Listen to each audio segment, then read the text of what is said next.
It's been a couple of weeks since the Galaxy S25 series launched and we've covered the S25 Ultra, but I gotta say, it's a bit unfair to skip the regular models. So today I'm gonna talk about the S25 and the S25 Plus and see if they're as boring as the S25 Ultra. So this is Whiteforge and let's get to the video. Let's just start with the design. Same as before, like the only big change is for the camera rings, which looks like a $2 lens protector from Amazon, and it kinda is.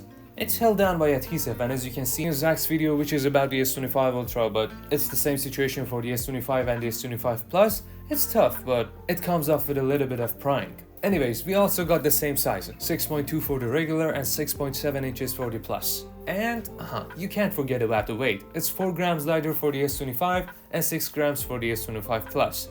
And that's it. And the dark truth is that the whole Galaxy phones lineup basically looks the same, like the Galaxy S16, A25, A35 up to the S24 FE exactly looks like the S25 Plus.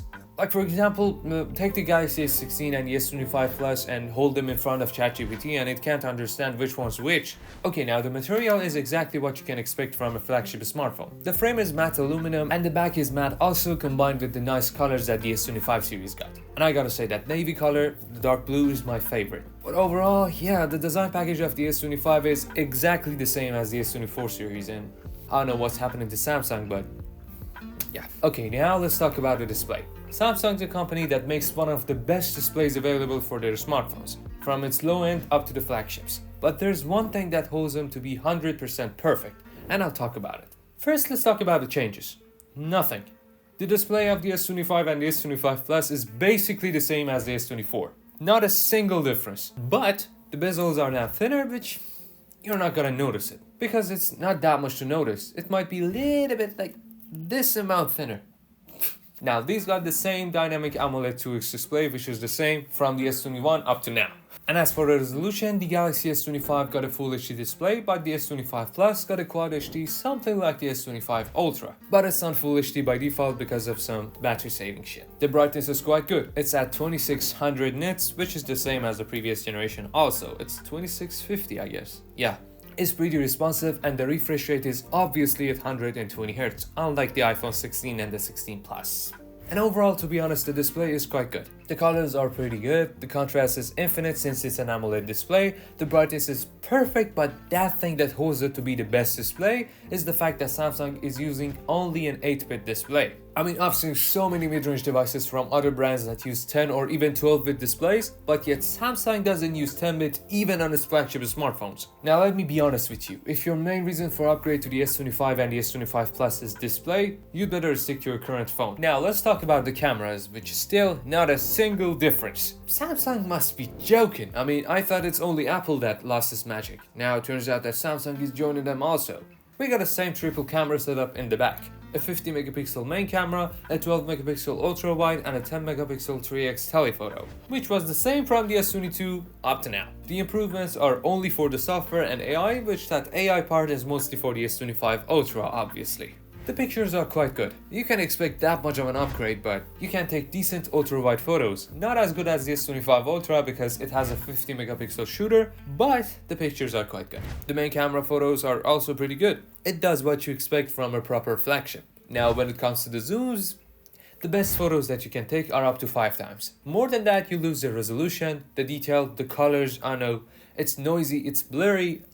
I can say that this one is not made for zooms. You obviously can't expect the best from the best, but it gets the job done. When it comes to the night mode, it's okay. It's not as good as the Ultra because the main focus for the nightography was for the S25 Ultra this time. Enough of this, let's talk about the videos. This phone is obviously capable of shooting at 8K 30 FPS, which not a single soul is gonna use it. It's useless. And now for the first time on a Samsung smartphone, you can take vlog videos, which is a good thing. It lets you to color grade your videos yourself and give your videos feelings more of yourself's personality. But overall, the camera package of the S25 and the S25 Plus is quite good. And if your main concern for the S25 and the S25 Plus is camera, well, don't waste your money. Especially if you got, I don't know, S23 or the S24s. But if you got other phones like a mid-range or anything older than the S22 or the S22 Plus, you can safely upgrade to the new models.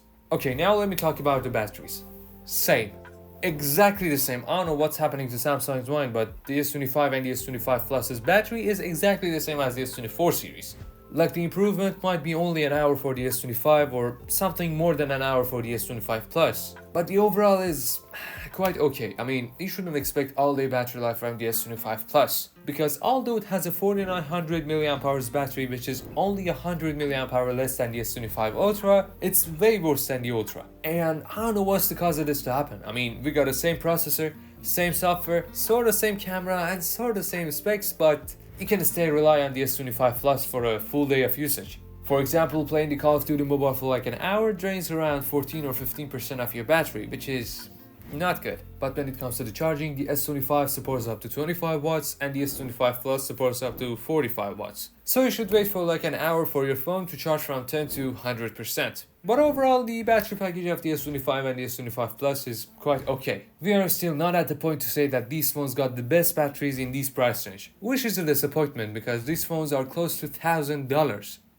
And when it comes to the performance, there is finally an upgrade. The good news is that Samsung only used the Snapdragon across the board this year. No Exynos, no overheat bullshit, so it's a good sign. And the Snapdragon 8 Elite for Galaxy is now 30% faster in CPU and 40% faster in GPU, so you can expect phenomenal performance from this phone, yet the battery is trash, but it covers it, you know? But now you can do whatever you want. Play whatever game you want at the highest graphics possible without any lags at 60 FPS, done. But when it comes to rendering and, I don't know, doing some benchmarks, the phone heats up and it throttles itself so it doesn't get damaged. And you know, since this processor is pretty powerful, it helps with the longevity so your phone wouldn't get slow over time. So yeah, the performance of the S25 and the S25 Plus is amazing. And I gotta say, the processor is the most changed thing in the S25 and the S25 Plus. So this might be a valid reason for you to upgrade your phone, but if you're a light user and you got the S24 or the S23, you're not gonna feel that much of an upgrade because these phones are already pretty good and they can cover you for like, I don't know, 2 or 3 years. Now let's talk about the software and AI.